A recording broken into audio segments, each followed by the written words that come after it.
So, Robin, Karl, thank you so much for joining me today. How are you doing? Great. Yeah, doing fantastic.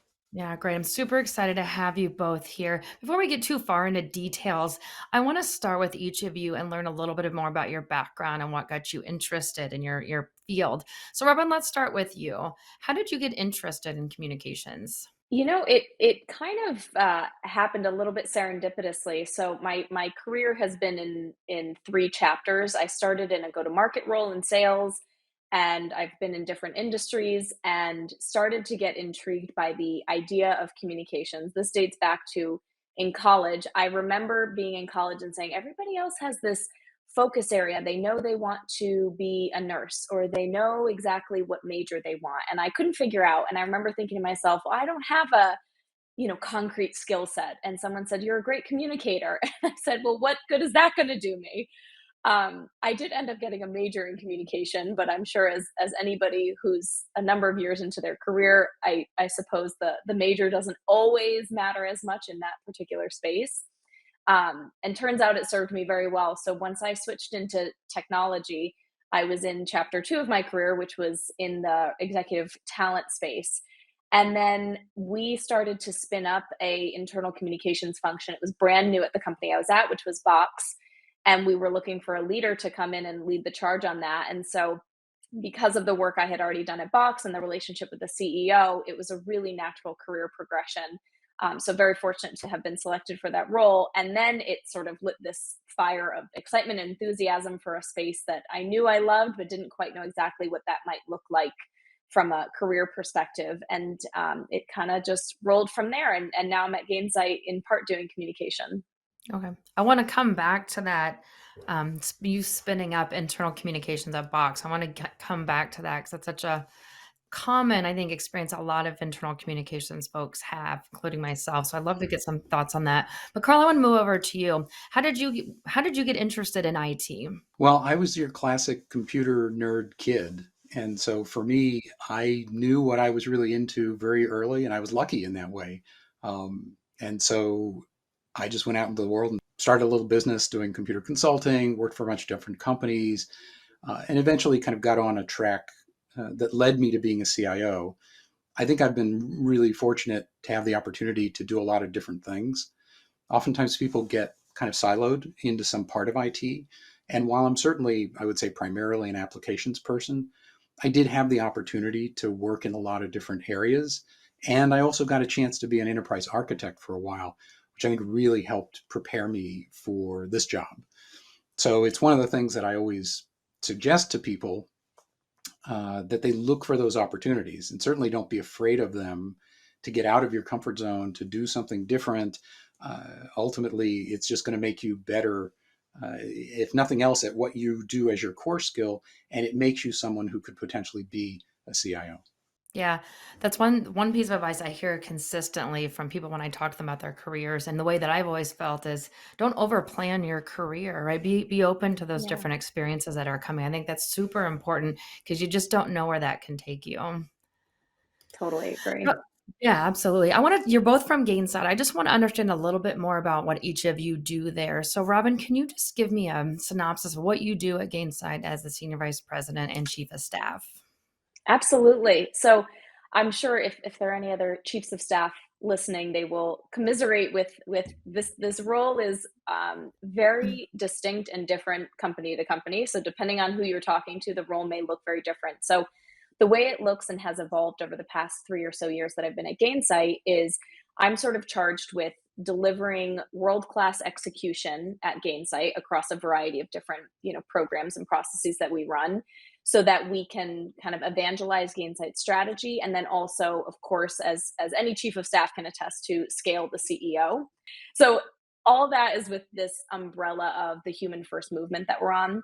So Gainsight's mission is to be living proof that you can win in business while being human first. This idea that those two things are not mutually exclusive, they can coexist and quite frankly, add value to one another.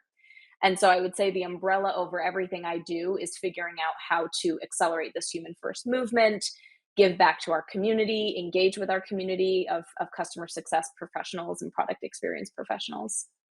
Great. Karl, let's move on to you. Can you talk a little bit more about your role at Gainsight as CIO? Sure.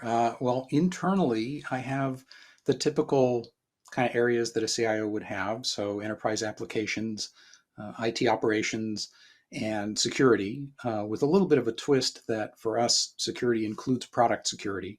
So it's a bigger function than it would be in a company that's not a SaaS company, um, and actually having to worry about not just internal laptops and firewalls and things, but actually the securing a product.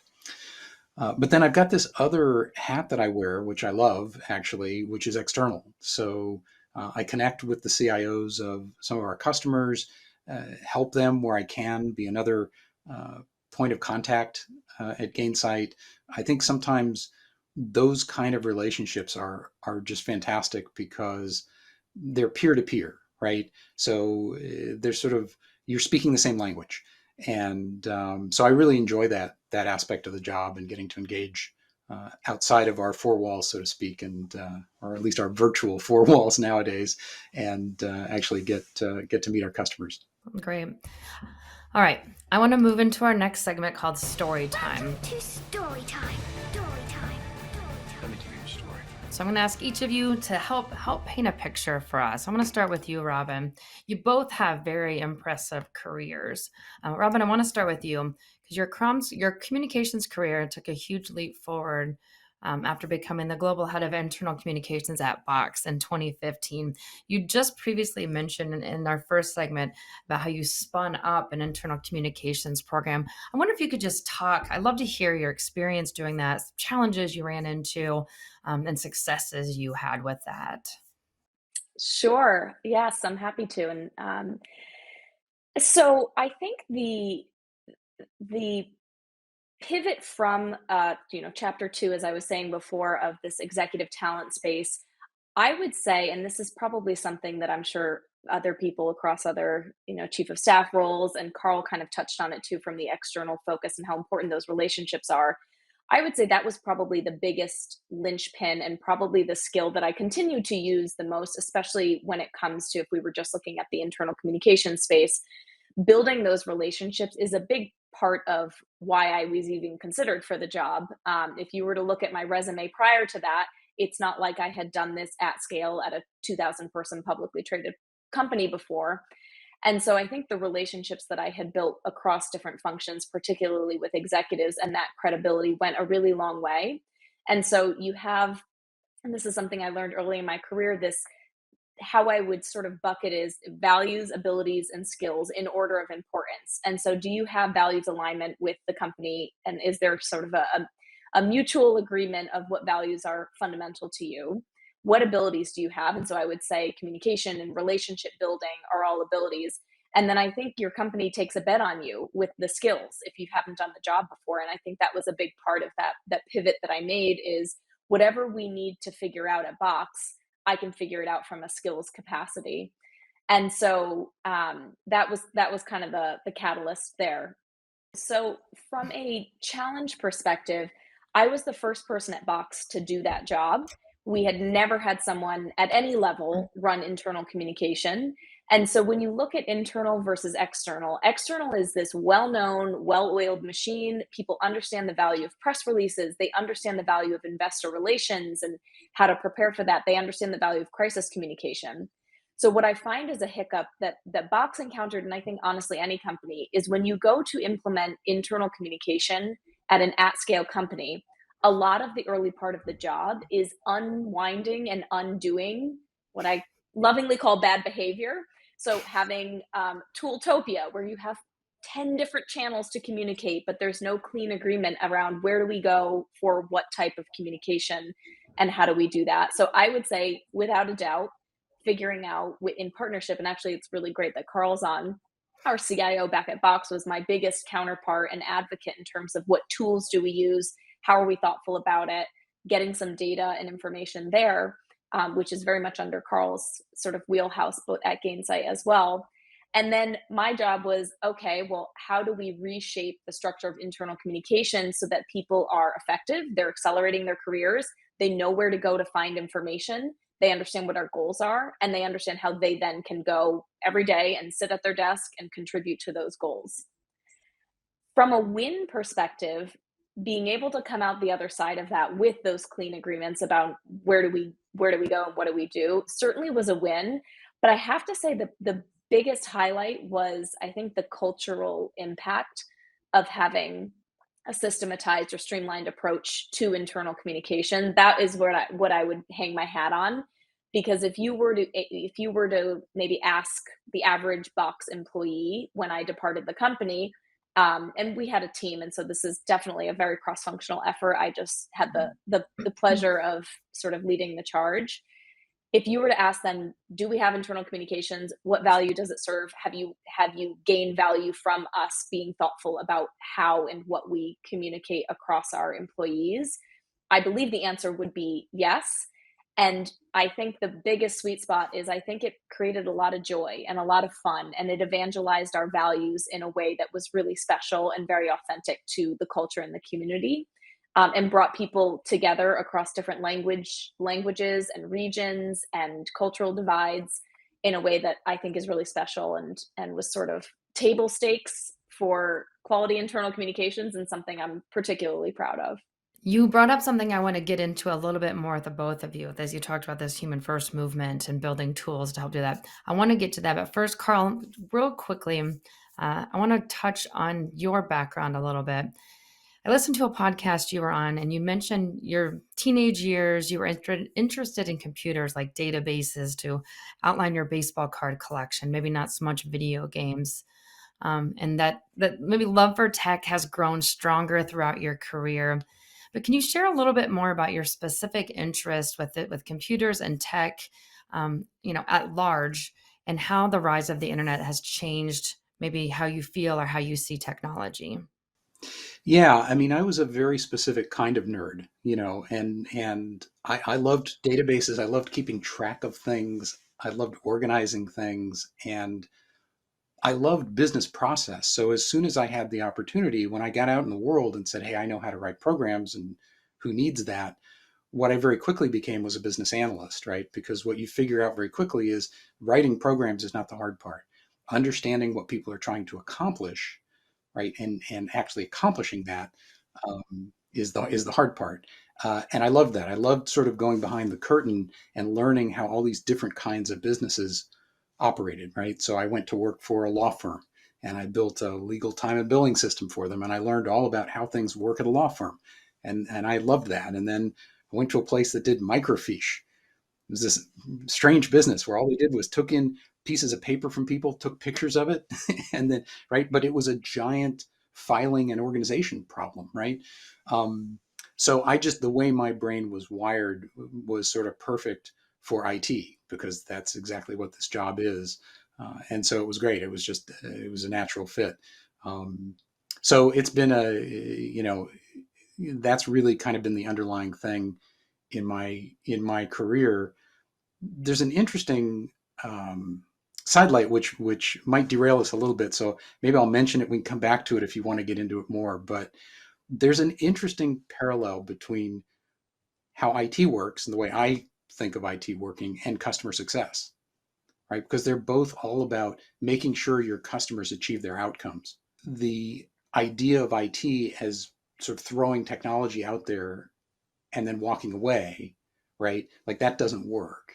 In the same way that for our customers to just sell a product to their customer and then walk away doesn't work. You don't get adoption, you don't get the value, you don't achieve your outcomes. And so ultimately, when push comes to shove, your customers may churn on you, right? Because they're like, well, we may like you and everything, but we're not really getting the outcomes. And so what the internet has done has been to create the opportunity for my internal customers of IT to churn on me. So in the same way that our customers need to make sure their customers are getting their outcomes, I have to make sure our internal customers, my users, are actually getting what they need from me. Because if they don't, they're going to go online and they're going to whip out their credit card and they're going to go fire up their own thing somewhere. And then I'm going to have a big mess and security problems and all sorts of issues.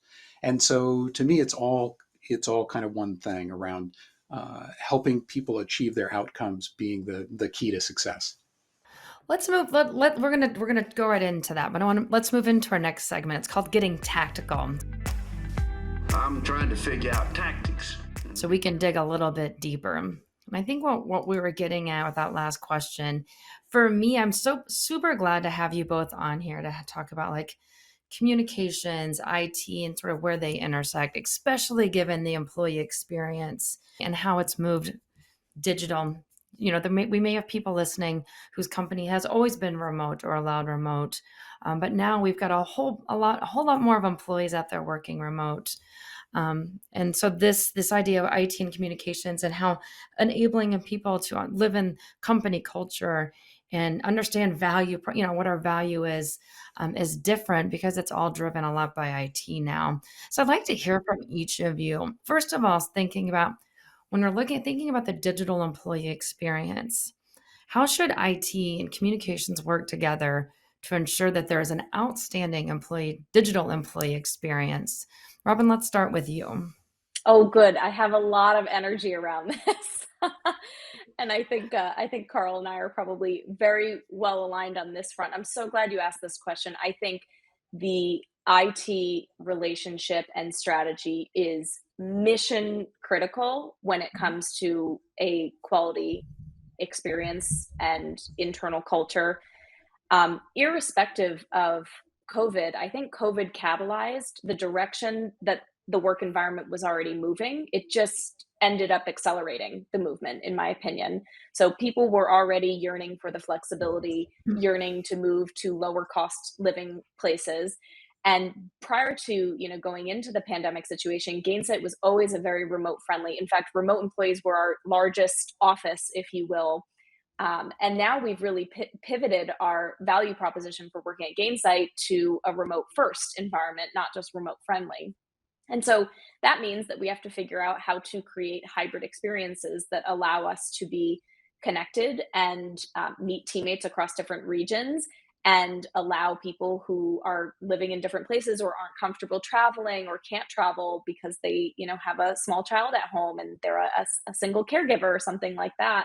We have to create hybrid experiences that allow people to have those kind of epic moments of connection and get the information they need to be successful at Gainsight, whether they are coming to an event in person or they are joining from a hybrid virtual environment. And so what we've actually done is we have shifted internal events kind of strategy and ownership from our marketing team actually onto my team so that we have a centralized team and a centralized unit who's focused on how do we do that well, on what cadence do we do it. Do we do virtual only for this event? Do we do hybrid? Do we do in person? What's the thought process there? And so when we think about hybrid or virtual only, the platform we choose and the tool that we choose to communicate the technology is insanely important because it makes or breaks both the content you're delivering and the experience you create. And so you see a lot of companies reinventing. Hopin is a great example of reinventing what that journey is actually going to look like for teammates, and how do you replicate and scale some of those interpersonal connections, those sort of coffee chats or meet you over drinks experiences to deliver a similar outcome. I'll pause there. Karl, maybe I'll pass it to you. Yeah, I mean, I also have a ton of passion around this, and because what I think is that this is not a technology problem. I do not think that we are lacking in tools. I think, if anything, we have too many tools. And Robin, your experience in Box of trying to figure out how to guide people, right, with so many different channels, I think that's only gotten even more complex. And so I think now there's no way that Robin or I can solve this problem by ourselves. We have to work together.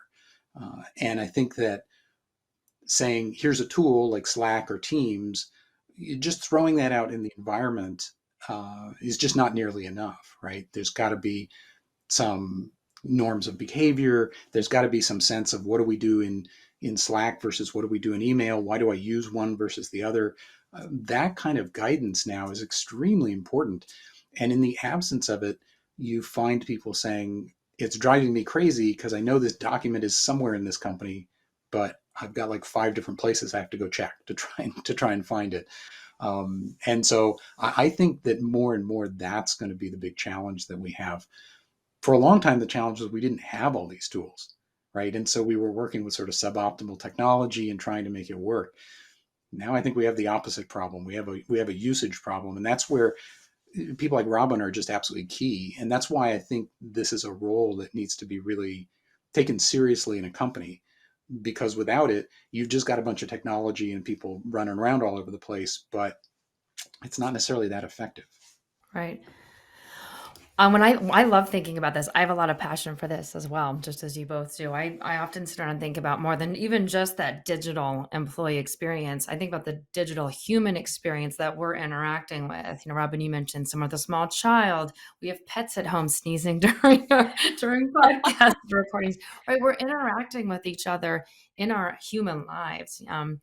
And how much more we have to think about, kind of what you said there, Karl, the rules and how we interact with each other, what technologies we use, is the message, how we craft it. I love this topic. I'm doing as much as I can digging into it. Just thinking about the future of this. How do we evolve this experience? I'm wondering if either of you have any just quick insights on how we could evolve this experience and work really well together. HR, IT, internal communications, to make sure that people are getting the most bang for their buck when they're at work, and we're reaching out them appropriately. I, I have my first thought is when I think of an antiquated vision for the value of CIOs or IT and the value of HR at Gainsight, we call it teammate success, which I think is a very intentional kind of mind shift about the value that that team offers. I think oftentimes if the charter is not clear about what we're mutually and collectively trying to solve for, and the charter of, in our case, teammate success, and the charter of the IT org isn't clear, people think of HR as the place you go to log into your benefits, and IT is the place you go when you can't figure out how to find something on your computer. And I think we do a very good job at Gainsight of placing an insanely strategic value on these businesses and include these organizations within a business and including them in part of the strategic decision making because they're instrumental. We cannot operate without them.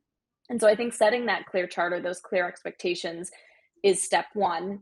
Let me pause there. I'll pass it to you, Karl, and see. I'm sure you have plenty to add too. Yeah, I mean, I think it really does come down to some of those rules of the road or engagement, but also norms, right? And which is as much about setting examples, I think, as anything else. But I think it's extremely important. And if you want to take a human-centered approach to this, you really need to be thoughtful and not just sort of let it happen.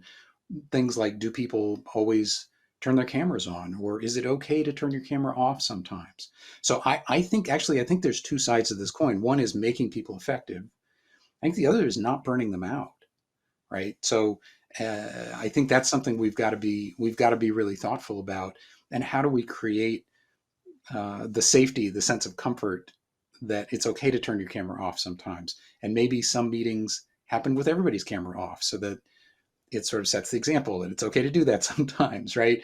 I think things like that start to become very important, and they absolutely play into teammate success, because that's the kind of thing when people get burned out that it reduces their effectiveness, and it also ultimately may make them leave. And we don't want that, right? We don't want people to have that kind of experience here, frankly, because of the values we have as a company. That's not what we're here to do, to create a place that burns people out. Now it's a tough challenge, right? I mean, we all know what it's like to be on Zoom all day long, and there's only so much you can do to reduce the pain of that. But I'm a big believer that there's always something you can do. So one thing I do not like is people start throwing their hands up saying, well, I guess that's just the way it is. Like, there's always something you can do uh, within your team, within your company, at whatever level you have the ability to have that control, including things as simple as having some of your one-on-one meetings with team members be just a phone call once in a while, just to set that example, right? So it's funny how a lot of this stuff, it's not necessarily big stuff. It used to be we thought, oh, we're going to roll out this big telecommunication software and we're going to put cameras in all the rooms and that's how we're going to achieve this thing. I think now we've got technology coming out our ears. We've got to figure out how to use it in a way that enables us to stay human and stay sane. And set boundaries too. I love what you said, Karl. It's all about, I think we used to live in a world where you would go to work at 8 and you would have this boundary between I'm at home, I get in my car, I go to work. And at the end of the day, whatever end of day looked like for you, I close my laptop, I leave work, I get in my car, I go home. And there is this kind of cognitive shift between how you're spending your day. And we don't have that. It blends, from one way to the other. So what Karl just mentioned, we also do a lot of walking meetings and we do recharge days to give people time to not get burnt out. And the one sort of addition I would add on that Karl just made me think of is we have shifted how we actually allocate time when we do get together in person. We've been very intentional because you're missing those micro moments of seeing someone over coffee and having this impromptu 15-minute catch up, or sitting next to someone at your desk and laughing about something that's totally irrelevant, or bringing your dogs to the office, or whatever that looked like for you. We're missing those micro moments of connection. And so whereas we might have had 70% content, 30% connection when we got together at an in-person event, we flipped it on our head and we are focused on networking, connection, fun, joy, things that really celebrate our values, celebrate our teammates. We do talent shows, things like that. And probably 30% of it is content, because to Karl's point, we have the tools. I can get you the content, no problem. I can send it to you in 10 seconds on Slack, in an email, whatever. So I think that intentional shift in how you spend time to really drive connection in those moments, it really matters from a human perspective, like you were talking about. Yeah, I think for me, one of the one that I would like to see more places address, I know I've ran into this, is when I'm remote, but nobody else on my team is remote. So they're all going to be sitting in a room together, and I'm going to be on the screen over here while they're having those moments of talking. Oh, I saw something today. Did anyone feel that earthquake? I'm in Milwaukee, so no. um, but just those moments that when they do go back, I'll miss, and I'm hoping that there's real thought put around that at any company that has a lot of remote folks, and then people who will be going back to the office. Yeah, that's an area, by the way, where technology does play, I think, a big role. One of the phrases I'm starting to hear people use that I sort of like is equal citizenship, right? So how do you make the people dialing in and the people in the room on an equal footing? And in the past, I think we lived with stuff that we shouldn't have, right? So in the old days, the people dialed in were not really as engaged in the meeting. They couldn't get a word in edgewise, and we lived with it, and we shouldn't have. But now I think that's just unacceptable, right? Because we're used to this, frankly, more democratized kind of meeting. There are a lot of downsides to spending all day on Zoom, but there's some good things too. And one is nobody is advantaged because they're in the room versus not. So then for us, as we start looking at opening offices again at some point, what that looks like to be in more of a hybrid world, or just events, like how do we keep that as best we can? I had a recent sort of epiphany, which is when people want to do a fancy conference room, they always put like that one cool camera on the end of like a long table. And it's a cool concept and it seems like a great idea, but it doesn't actually work. Like you can't actually see anybody's face and you can't tell who's talking. And I'm like, this is stupid. People spend a lot of money on these systems. I'm not sure that they're actually accomplishing that much other than to make you feel good that you spent a lot of money in your conference room and it's cool. So I'm trying to figure out how do we create a much better experience so that the people in the room in the meeting are still each getting like a single frame of their face so that people can actually see them. So things like that are areas where technology can make a huge difference. And so that's an area we're really looking into quite intently right now. Karl, sounds like you should write a blog on how to do IT better. This is a great time to come up with some of those like 10 commandments of IT. He has a few good ones. He's got some really good ones. Well, let's get into our last segment. It's called Asking for a Friend. Just asking for a friend. Hey, I'm going to ask you all each some questions just as if we were asking for a friend, and you give some advice. So first one I want to start with, what is, for each of you, what is one important piece of advice you would give someone who's starting out either in comms or IT, who's interested in the field but doesn't know if it's for them? Robin, let's start with you.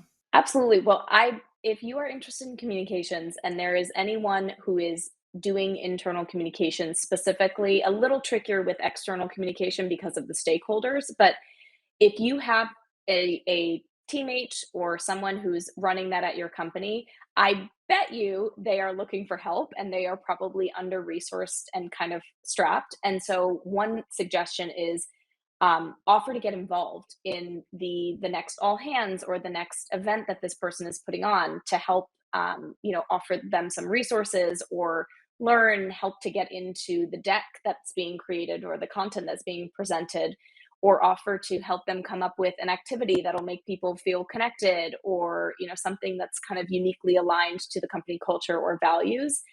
And it's a good way to sort of get your feet in the mix, learn from someone who's probably doing the job, um, and kind of dip your toe in the water, if you will, see if it's something that you're actually interested in. Most internal comms teams, because it's kind of a nascent role that hasn't necessarily been around for decades and decades, where people have seen it as valuable as a sales leader or something like that, means that they hire one person who's probably mid-level, and this person is super strapped because all of a sudden people very quickly realize that this is very valuable to the business, and they just haven't caught up with hiring and building and scaling the team.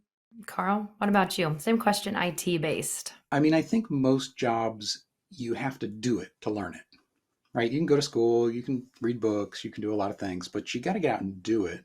And so I think that would be my biggest advice, would be try and do a lot of different things.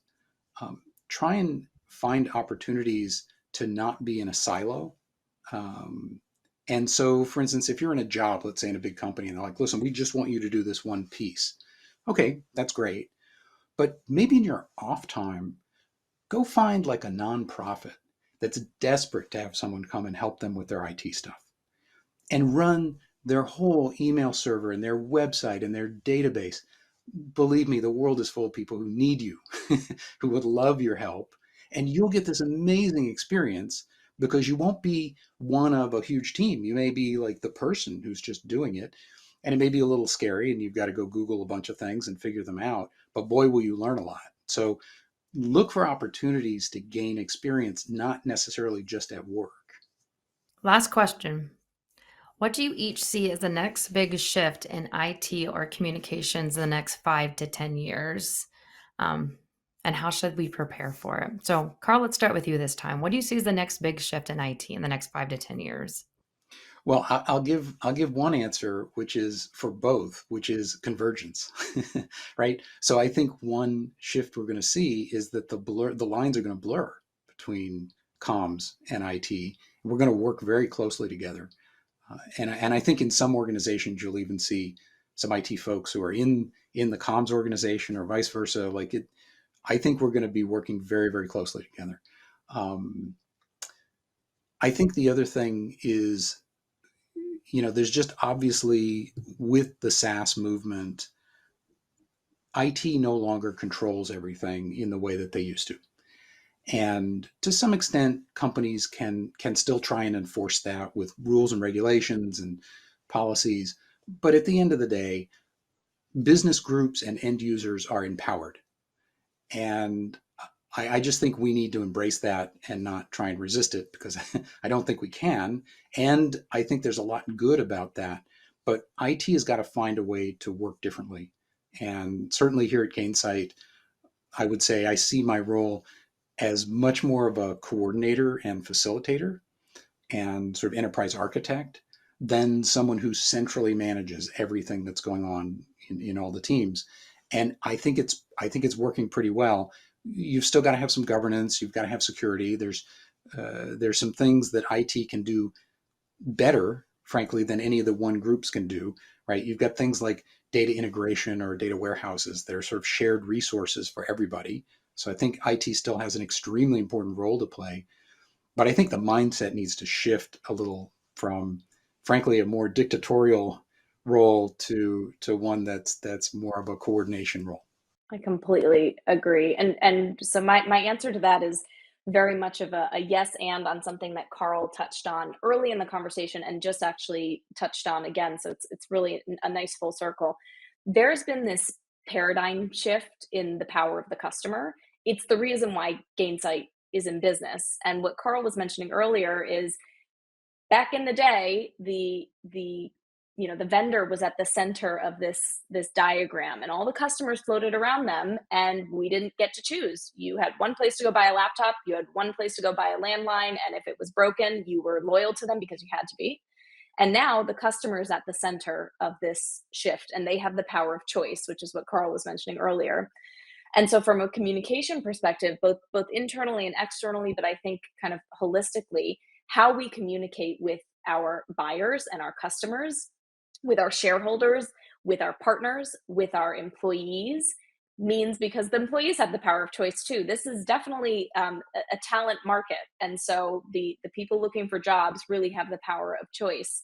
And so it's on us to figure out how we create some intentionality around how we communicate and what experience we deliver through communication so that our customers, our employees understand the value and they want to be part of that journey with us. I think this really ties back to where we started, right? There's going to be change. If you just let, help make the change. Help Don't be too focused and this is the way it should be. It always has been. Be a lot of opportunity to really change the industries. Well, Rob and Carl, I seriously have like 30 more questions that I wanted to ask you. So Our But, pleasure. yeah, this has been a lot of fun. Before I let you go, I want you to let our listeners know where they can find each of you, and if there's anything else you would like them to know. So, Carl, let's start with you to let our listeners know where they can find you, and if there's anything else you want them to know before we sign off for the day. Yeah, people can find me on LinkedIn, and it's easy because I have a funny name, so I'm easy to find. Uh, and I think the last thought I would give folks is that when I became a CIO, what I discovered was the greatest thing about it were other CIOs and the kind of network that we have. And it made me realize that earlier in my career, I should have been networking a lot more than I was. And so now that I've sort of discovered how fantastic that is, it's something that I always try and pass along to other folks in IT or even outside of IT. Find other people who do what you do and connect with them. And it's never been easier, right? Somewhere there's a Slack channel or a forum or some place where you can connect. And wow, does it just add so much richness to not just your ability to do your job and how smart you are, but also just to your life and the kind of friends that you make and the connections you make with people who get your world, right? And so honestly, like I couldn't do this job without my CIO friends and the network that I've created. And so I just always urge other people to look for those opportunities. And if they don't exist, create it. Just say, hey, I'm creating this network, put it out into the world. You'll be amazed at how people will find it. Thank you, Carl. Robin, let people know where to find you, and if there's any parting words you'd love to put out there. Yes, I will keep mine pretty short because I could not have said it any better than Karl. I would just plus everything he said. The network is so instrumental. So I'm also on LinkedIn. My name is slightly shorter than Karl, so hopefully it's easy to find. And I also love the connection. I love to jump on networking calls. And I find, I mean, I don't know about you, Karl, but I find that when people reach out asking for advice and I get on the call, I end up learning just as much. And if for nothing more than going through my thought process on how and why did we do it the way that we did, because maybe I learned something around, wow, actually, that didn't make sense. And now that I say it out loud, I think I could have done that differently. Or people who have one of our values at Gainsight is Shoshin, which is the concept of a beginner's mind. So looking at things without the lens of being an expert, but with the lens of saying, I've never seen this before. How do I think differently? How do I use a beginner's mind? And so when I'm talking to someone who's maybe earlier in their communication career, earlier in their chief of staff career, it is so valuable for me and hopefully for them too, when we kind of talk through the challenges or how we're organizing, you name it. So anytime I would love to connect with anybody if they'd like to brainstorm. Well, I might take you up on that personally. Oh, So, with pleasure. so look out. Well, thank you both again for joining me today. This has been great. Thank you very much. Thank you for Thanks. having us.